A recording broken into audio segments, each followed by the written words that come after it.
Hey, everybody, we're back again with our sleeper picks for the 2000s. These are films that maybe underpraised, underrated, flew under the radar, whatever you want to say, but they don't get the praise that we think they should and their recommendations. So if you haven't seen these films, please check them out. We've got AYBL Maine, Brian, Doc is here, the Three Musketeers back in action, as they say. Brian, you're going to lead off with your top five sleepers. Okay, perfect. Yeah, some of these are just kind of personal favorites, guys, and Yeah, I would recommend them to people who haven't seen them yet for sure. right. Number five for me is the Skeleton Twins. I know that we kind of talked about Hmm. this before. It's got Kristen Wiig in it, and it's Yeah, got Bill Hader, with probably two of the most powerful SNL stars of that time. And they did this movie together about a brother and sister that are kind of dealing with their own personal issues. The brother comes back to town. Evidently, he's had a lot of bouts with depression because he had a homosexual relationship inappropriately with a teacher, and there's all sorts of ramifications that came from that. But it's a great little story. I mean, the acting for who they are, I thought was actually pretty tight. They did a good job. The script was really good and concise. Couple funny moments that you would expect it if you're going to put those two together. You got to give them something funny to go with, and they did a good job with that. I recommend that if somebody wants a nice little light watch, go with that. This one for me, for some reason, I like it. Not a lot of people are going to like it. It's called The Winter's Tale. It's got Colin Farrell in it. It's got Will Smith in it. Russell Crowe plays a demon. Will Smith plays the judge, which is actually Lucifer. But it's kind of a mixture of fantasy and drama. It's about a guy whose destiny is to help this young girl survive a terminal illness that she has, not realizing that the time frame that he's supposed to do that in is further down the road. So he doesn't understand why he has this immortal life that he's kind of like trudging through, and he's not growing old or anything. And just the scene between Russell Crowe and Will Smith when they're in the underground, and he's asking Lucifer's permission to go outside the burrow to try to track him down. Very intense. I thought the most funny part about it was Lucifer is reading A Brief History in Time by Stephen Hawking's, which of course was not written in the 1940s, wasn't even written before the actual novel Winter's Tale was actually written. But I think the funny part about that is it shows that Lucifer would be omnipresent. He would be in all times at once, so he could read material that would It be doesn't matter. It kind doesn't of from matter. Yeah. different eras, and it wouldn't even matter. So it was kind of interesting there. That scene alone kind of makes it for me. I like the movie. Number three for me is Ex Machina.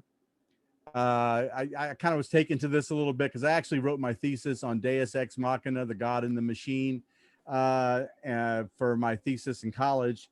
And I thought it was I mean, even though the pace was kind of slow at times, I thought it was very interesting that you're talking about the humanity that you can create when you start to create artificial intelligence, and Yeah, how that humanity can grow, and it can foster emotions, and it can foster free will in some ways, and that sometimes free will act violently to survive. And not to give away the plot, but a lot of that kind of goes along with that. And it's definitely worth a watch if somebody's into quasi sci-fi drama. It's not really total sci-fi, but because it is based on, I believe these types of things are really close for a lot of for human beings in general. So definitely a good watch there. It's got Brahmo Gleason in it as well.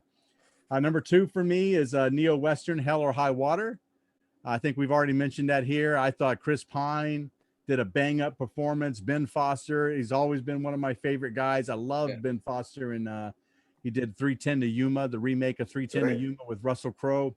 yeah. Did a bang up job as Charlie Prince in that movie. But he was great in Hell and High Water. Jeff Bridges as the local marshal does a great job. Two brothers that are basically they're robbing banks, and they're kind of on the run, trying to come up with money to save the family ranch. And in the end, one of the brothers gets killed. The other one basically gives all the money to his wife and kids, and they end up there's oil on the land, so they end up being very prosperous, even though that he ended up having nothing. He just wanted to make sure that his family got out of the cycle of poverty. So Great movie, guys. You got to watch it if you like westerns at all. Number one for me though was Doc's gonna love this. Back to my Bill Murray kick. I got Saint Vincent. I don't know if you guys have seen that. It's a very I saw it. powerful.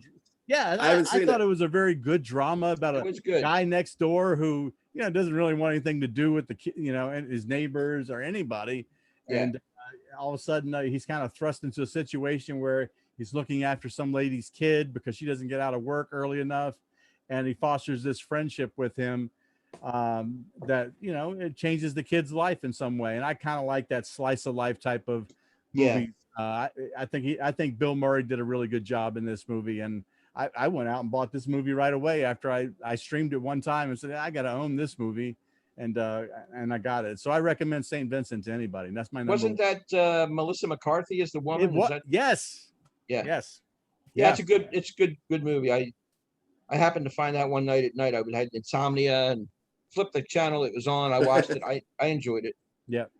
Ex Machina has its positives too. Both good sleepers. What was the other one that I wanted to touch on? Water. Hell or High Water. High Doc Water and I is a both great had one. in other categories, and we Yeah, stand by that film. It's a great, real strong movie. it is. Definitely. All right, Doc. What are your 5 sleepers? All right, my number 5. Well, there are 5 different ones. So, Good. yeah, that part's good, I guess, right? Yeah. So, Yeah. I could have had like 10 in here, I think, in one sense, but let's see how it goes. Number 5 is The Founder. Yeah. Yeah. Yeah, The Founder is based on basically the McDonald's franchise, Yeah. and Yep. Ray Kroc and how he started how he franchised the McDonald's, Right. the original McDonald's, into a franchise that we basically have come to know today as McDonald's all around the world. It's due to Ray Kroc here, and it just shows the story about how he went about going to do this. And Ray was a pretty slick business dude, and not necessarily above board on all levels, I guess is probably the right way to put things, but he knew a good thing when he saw it too. So you got to give him credit where credit is due. Not to say that it's perfect on why there's one within a mile of each of us right now, but it's there for a reason, and it was his vision, and it's it was built on it. He built an empire, is what he built. He built one of the biggest companies in the world. Like I said, wasn't his idea originally, but he knew how to get that idea out to the masses, and that's what it's based on, basically. Yep. Founder's a pretty good little flick, man. Good performance by Keaton too. Keaton's very good in this. Yeah, I like him in this. Yep. My number 4 is Fences. Oh yeah. Yeah. What a good movie. Yes. Yeah. That's, you're right. That's Denzel Washington, Viola Davis. Yeah. I can't remember his name, Troy, whatever. But Denzel plays an ex-baseball player who's basically from the Negro League that never really got his chance, and what he could have done if he would have had his chance in the majors and stuff like that, and how his life went on from there. And he's a garbage man. This is what the guy does. He wanders away from his love life, Viola Davis. He has a kid on the side with somebody else, and where it happens from there. The performances are really good. It's it's a drama story in one sense, but the acting is fantastic. Denzel directed this, and who was the Viola female Davis. lead? Remind me who the female lead was. Viola Davis. Oh, she must have got nominated, right? She was bang up in that job, and She was fantastic in that movie, man. Yeah. Absolutely fantastic. And Denzel's really good in this movie too. They really carry that movie. It was a stage play originally, and it worked as a film. They made it work. I mean, a lot of the scenes, you're right. It looks like it's almost a stage play because it's all happening in the backyard. Yeah, Pittsburgh, right? I think it was shot in Pittsburgh. Yeah. And the dialogue and everything, it's script driven. This is a script driven movie, man. I don't even know how Denzel remembered all his lines, because he was going on for like minutes upon minutes upon minutes here of nonstop dialogue. And he's a bitter man. He's bitter because his son has an opportunity, and he pulls that away from him. Yeah, wants to be a football player and screws that over. So Fences is a little bit of a hidden gem out there. I think it's well worth a watch. That's for sure. Definitely. My number 3 is The Impossible. Oh yeah, Um, this is Naomi. based, Naomi Watts and Ewan McGregor here, based on the true story of the 2004 tsunami. And Okay. All right. um, Yeah.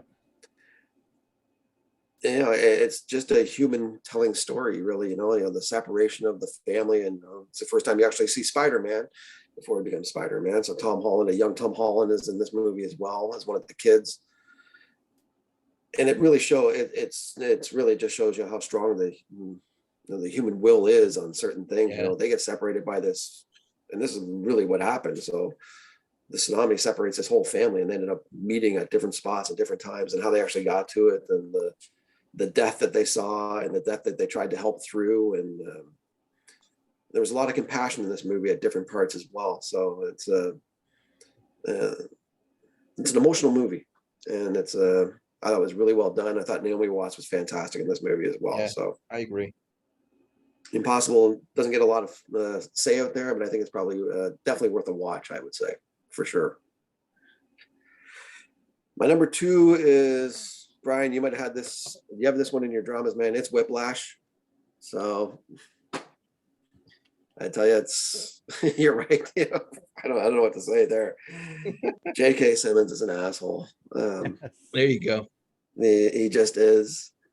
And you're right. I don't know how you felt about it, Brian, but I feel like I should not really like this movie in one sense. This isn't really my real. I don't mind music. I love my music and stuff like this. And do I mind the music they're playing? Not really. But do I want to see 2 hours of this kind of thing? I don't know if I do.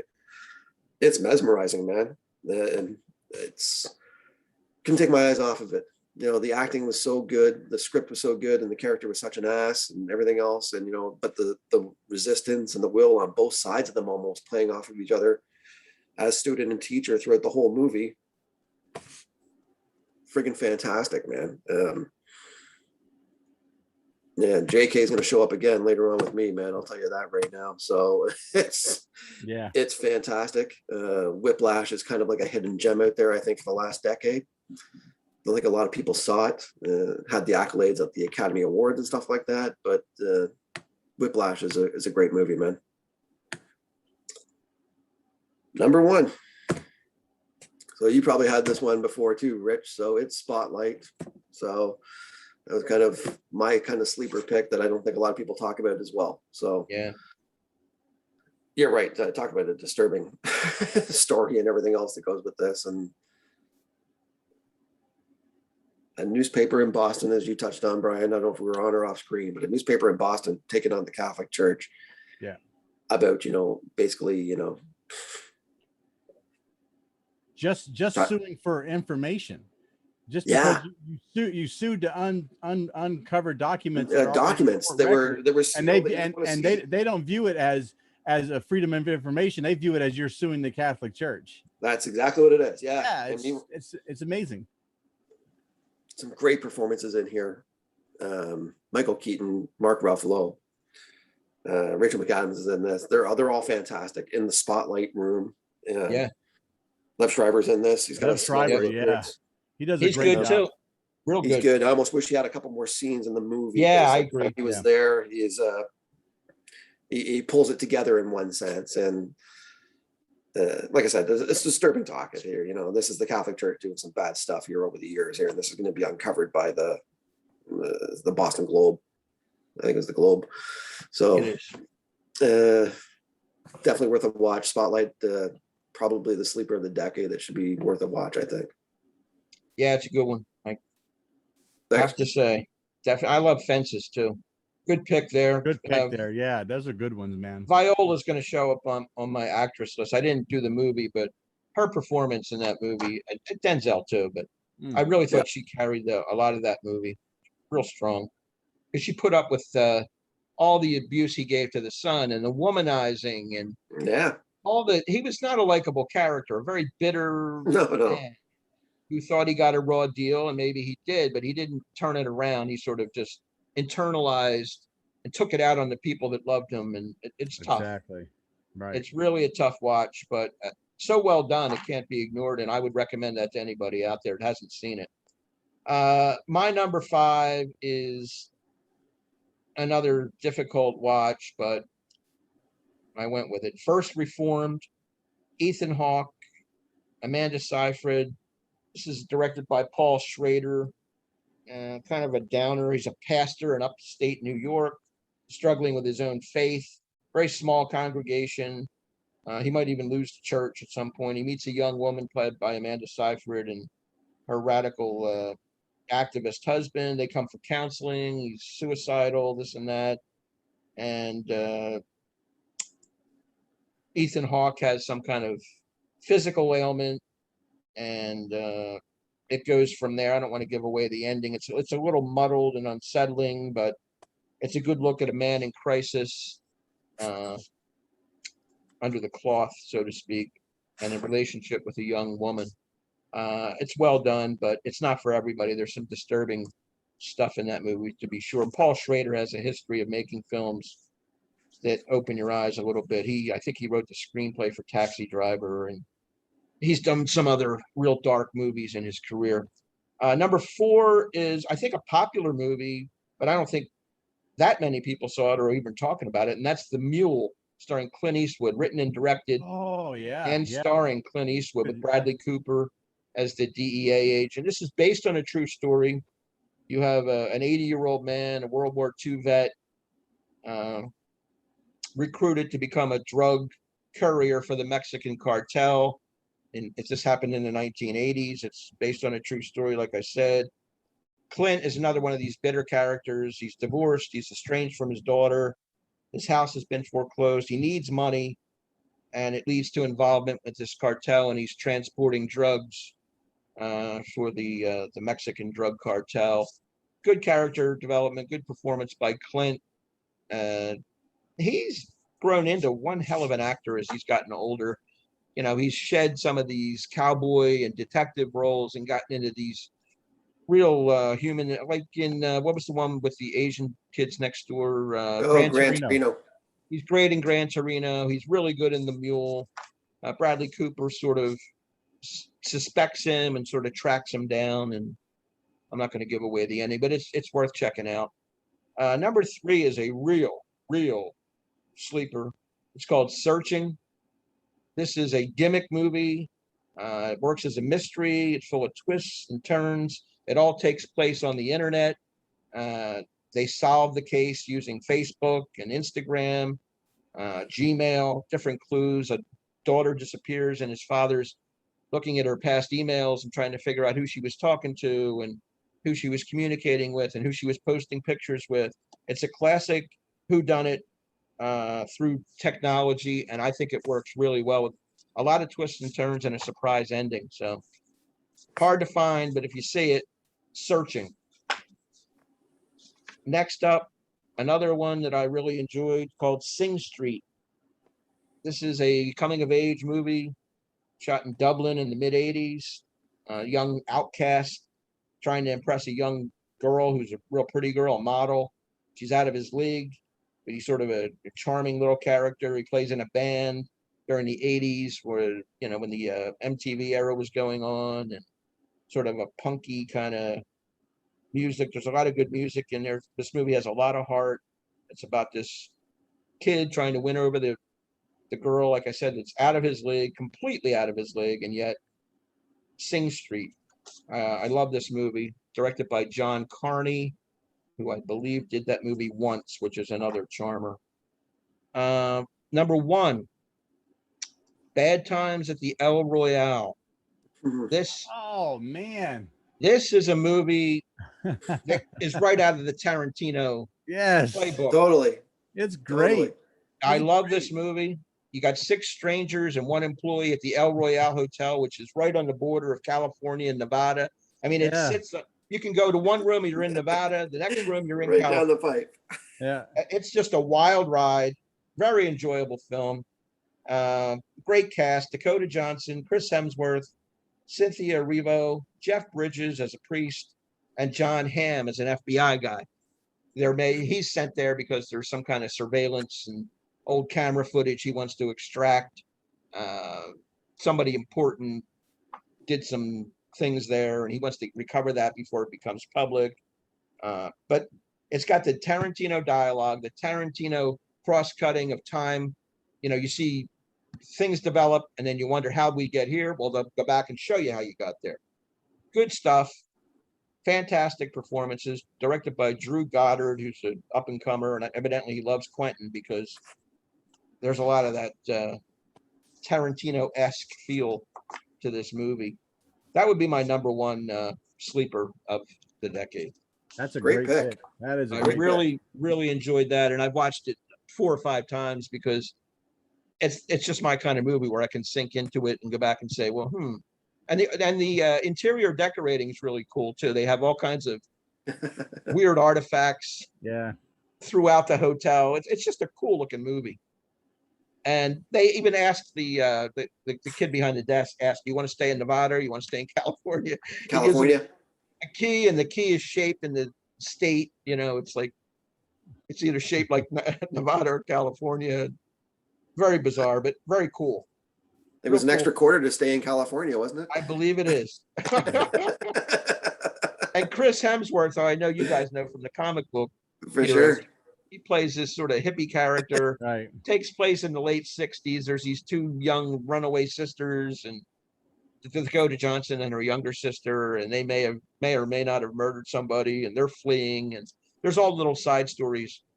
Jeff Bridges and his brother, I don't want to give too much away, but they robbed a bank 20 or so years ago, and they buried the treasure underneath one of the rooms, and it all plays out. And the desk clerk, he's not really the desk clerk. He ended up like getting the job because somebody was dead when he got there, right? Then he found out about the secret pathways behind the room. Oh yeah, that's some of the best stuff, man. That's great shit. That's great stuff. Yeah. I wish everybody would see this film. I think it's a really, really good movie, and I can't believe it didn't get more praise or more commercial success than it did.